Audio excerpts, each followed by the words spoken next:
2000년 시간여행의 출발점, 나주 반남면 국립나주박물관이 지난 2013년 11월 문을 열었습니다. 국립중앙박물관 산하의 지역박물관으로는 12번째인데요. 외형은 마한 문화권의 중심지답게 고분에서 출토된 온간의 형상을 하고 있고, 박중환 관장이 초대 관장으로 지금까지 국립박물관이 뿌리를 내리는데 큰 역할을 해오셨습니다. 개관 업무를 맡았던 박중환 관장은 이제 나주를 떠나 국립중앙박물관 학예연구관으로 다시 자리를 옮겼습니다만, 나주박물관의 기능과 위상을 키워낸 수장으로서의 성과, 그리고 또 그분에 대한 그리움은 분명히 그 자리에 남아있을 겁니다. 국립중앙박물관 박중환 학예연구관 오늘 모시고 관련 이야기 나눠보겠습니다. 안녕하세요. 네, 안녕하세요. 국립나주박물관 개관이 갖는 의미, 학예관께서도 이 국립나주박물관 개관 업무를 정말 오랫동안 총괄해 오셨는데요. 의미부터 한번 이야기를 시작해 볼까요? 네, 우리 지역에 이제 두 번째로 문을 연 국립박물관이었습니다. 네. 요즘에는 공립이나 공립 또 대학 사립박물관들이 꽤 많이 들어서 있습니다만은, 그래도 이제 국가에서 세운 박물관으로서 우리 지역에 두 번째 광주박물관에서 두 번째 문을 열었고요. 네. 광주박물관의 경우는 이제 신안 앞바다에서 나온 그 중국 도자기 때문에 국가에서 정책적으로 세워졌던 데 비해서 나주박물관은 우리 지역사회에서 우리 지역사회의 독특한 그 문화적인 특징을 조명하기 위한 기관이 필요하다. 네. 이러한 요구를 해서 그런 요구가 받아들여져서 우리 지역사회의 요구에 의해서 세워진 문화기관, 이런 의미가 있지 않을까 싶습니다. 국립나주박물관, 이 마한의 문화가 또 재조명되는 그런 계기가 되지 않았나 싶어요.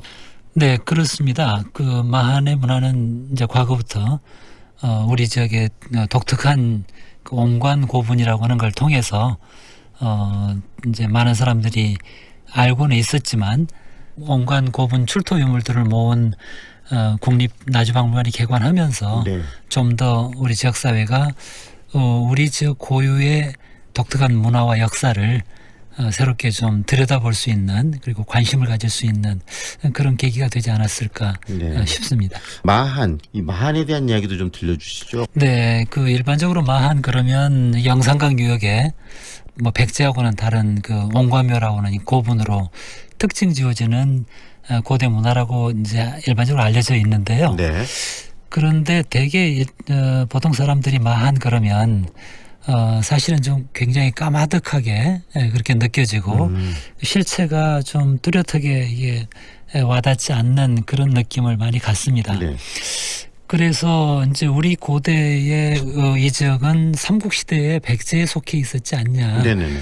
이런 이해가 이제 많아 왔었는데요. 그렇지만 백제의 관점에서 본다면 사실은 백제의 중심은 뭐 서울에 좀 일시형 기간이 있었다가 또는 이제 공주라든가 부여, 네. 또는 이제 늦게는 뭐 전라북도 익산까지가 백제의 중심 문화라고 할 수 있고, 네.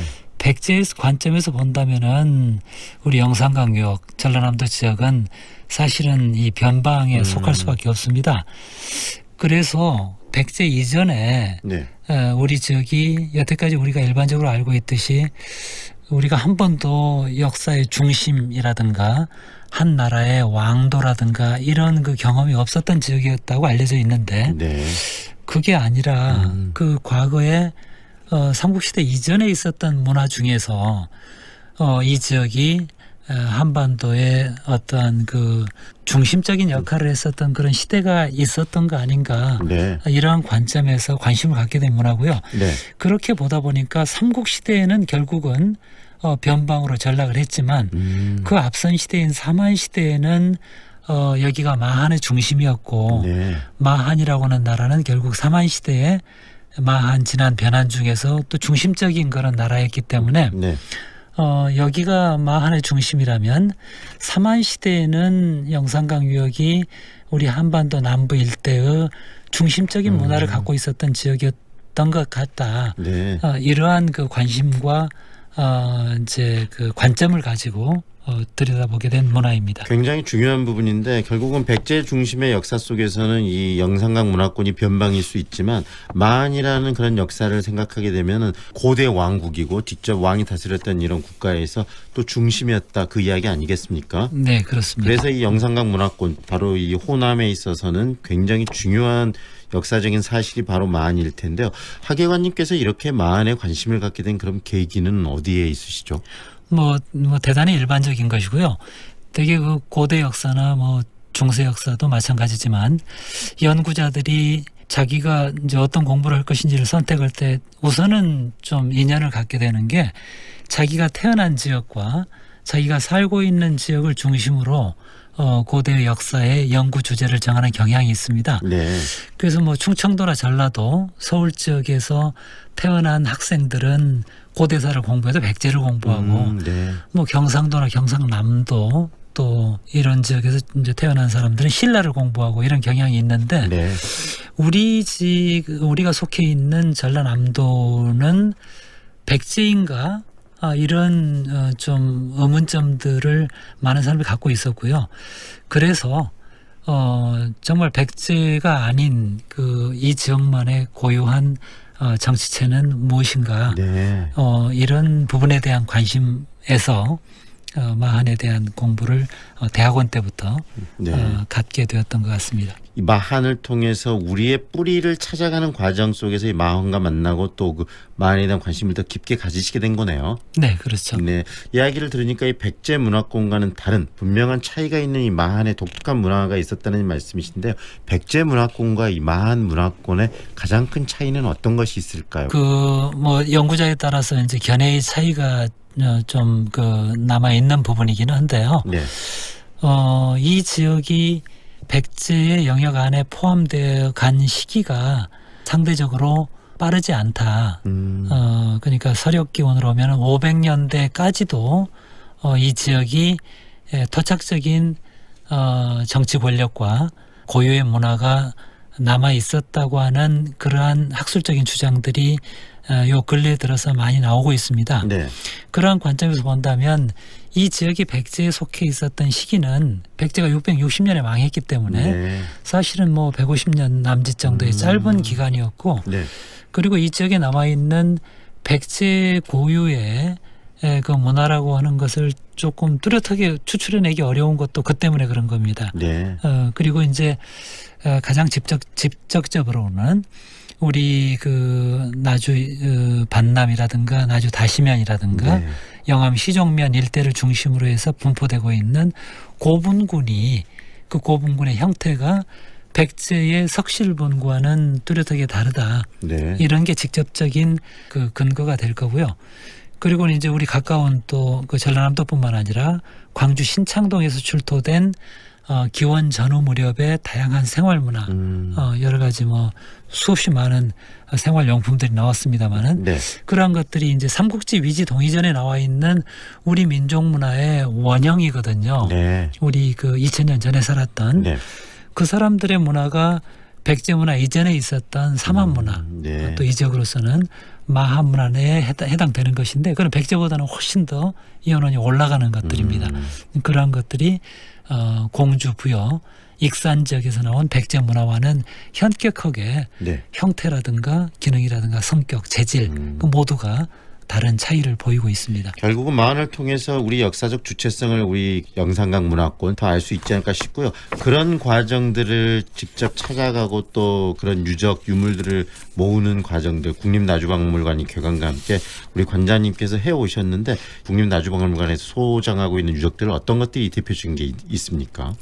우선 나주박물관은 이제 가서 보시면 가장 중심되는 부분이 무덤 안에 들어있는 옹관입니다. 네. 그리고 이제 옹관에서 출토된 다양한 장신구들, 뭐 금동관이라든가 금동 신발이라든가 네. 이런 장신구들이 전시되어 있어서 그게 중심 전시품이라고 할 수 있고요. 그리고 유적으로서는 방금 말씀드렸었던 그 옹관별을 이제 안에 안고 있는 그러한 영산강 유역의 거대 고분들, 네. 이게 이제 가장 대표적인 것이 될 것이고, 그리고 이제 조금 전에도 말씀드렸습니다마는 광주 신창동 유적 일대에서 출토된 나무로 만든 목재 현악기라든가 네. 또 여러 가지 나무로 만든 목재 생활 도구들 이런 것들이 아마 대표적인 마한 단계의 문화재들이고 네. 나주박물관의 중심 소장품이라고 말씀드릴 수 있을 것 같습니다. 이 소장품들 지금 뭐 여러 가지 이야기를 해주셨는데 이런 유적들이 또 일제 강점기 시절을 거치면서 훼손도 좀 많이 됐다고 그러던데 그런가요? 네, 그렇습니다. 이제 일제 강점기에 처음으로 그 나주 반남 고분군이 발굴이 되기 시작했었던 것이고요. 네. 그러다 보니까 그 전까지는 이 고분을 의도적으로 훼손하지는 않았습니다. 왜냐하면 고분이라고 하는 것은 뭔지 모르지만 오랜 옛날에 사람이 묻혔던 무덤이었다는 그런 인식이 있었기 때문에 네. 무덤을 훼손하면 횡액을 당한다. 네네. 말하자면 터부의 대상이 됐던 것이죠. 네. 그래서 누구도 이제 뭐 의도치 않게 무너지거나 의도치 않게 파괴되는 경우도 있었지만 의도적으로 도구를 한다든가 이러지는 않았었습니다. 네. 그런데 1917년도에 조선 총독부 조사단에서 발굴을 일주일 동안 하면서 신촌리 고분의 금동관을 비롯해서 네. 많은 유물을 발굴을 해서 그걸 싣고 경성에 있는 조선 총독부 박물관에 올라가 버렸었죠. 네. 그것을 이제 지켜본 겁니다. 이 지역사회 사람들이. 네. 그러다 보니까 이것을 파도 아무런 뭐 이렇게 그 문제가 없나 보다 이렇게 문제가 없나 생각한 보다 건가 뭐 보죠. 재앙을 당하는 네. 것도 아니고 그리고 또 그 속에서 왕관이 나왔다더라. 신촌이 고분의 금동관 이야기죠. 네네. 이렇게 소문이 난 거죠. 그러다 보니까 이제 이 조선 총독부 박물관에 1917년 12월 달에 지금으로서 101년 됐습니다만 네네. 그 발굴이 끝나고 나서 무차별적인 도굴이 이제 일어나게 된 겁니다. 그때 뭐 지금과 같이 문화재 보호 법령이라든가 보호 기관도 없었던 때이기 때문에 네. 뭐 일본 사람들도 뭐 도굴에 아마 참여했을 것이고 네. 아무튼 그 보호되지 않은 상태에서